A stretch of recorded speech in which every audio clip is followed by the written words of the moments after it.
corrections environment, people that have been in jails, all these people, and trying to figure out what do we need to do to help reinvest in this community, to help bring it back, help either stabilize it at this point in time and bring it back to the vitality it once was. And again, I was one of those kids in 1980 graduated from high school who, when those times were around, it was very difficult for us.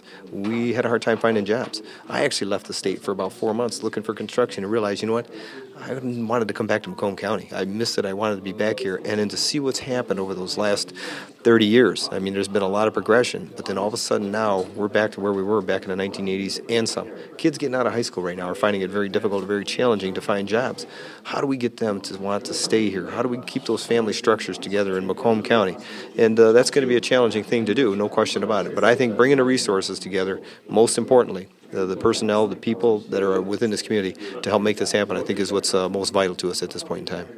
Now, we talked a little bit about, you passed growing up and leaving Macomb for a little bit and coming back. Now, when you ran as sheriff, what was that campaign like as compared to like this campaign? It was very uneasy, unsettling. And what do I mean by that? When you put yourself out there as a candidate, you never know what to expect. And having been a police officer or captain with the department, just running the organization and dealing with the issues at hand, that was very comfortable. It was understanding. I knew what I needed to do to get the job done.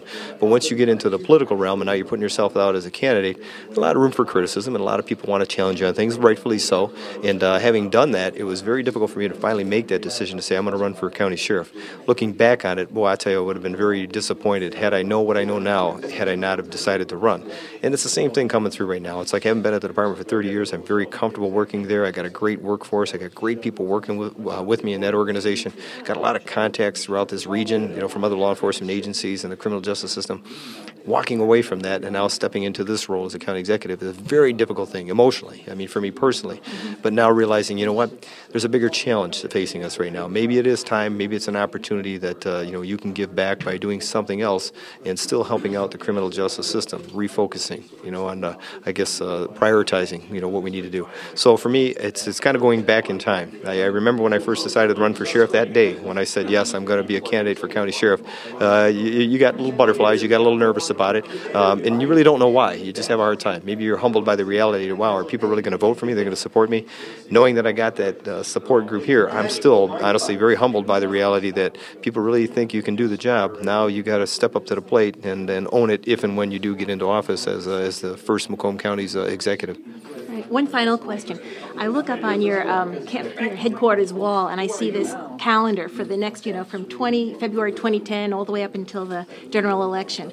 How are you going to manage and allocate your time as sheriff and as a candidate? Great question. Some of the stuff that I used to do, I don't want to give an impression. Some people are going to wonder, okay, is he now talking to the media about, the car accident that happened, at a particular location, or somebody who had their, house broken into? Is he doing that for political reasons now, or is he doing that because he's a sheriff? So many of those responsibilities of actually talking to the media are pretty much going to be transferred over to some people within the department. And why I say that? Because I don't want people getting an impression I'm trying to do that the grandstand.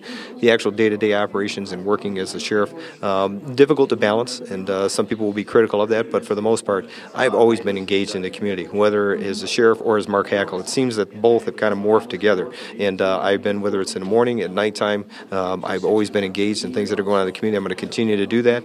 I don't think anybody would question my dedication to that department, knowing that I would never give up the time that needs to be spent there to deal with those issues. I got a great staff, great workforce.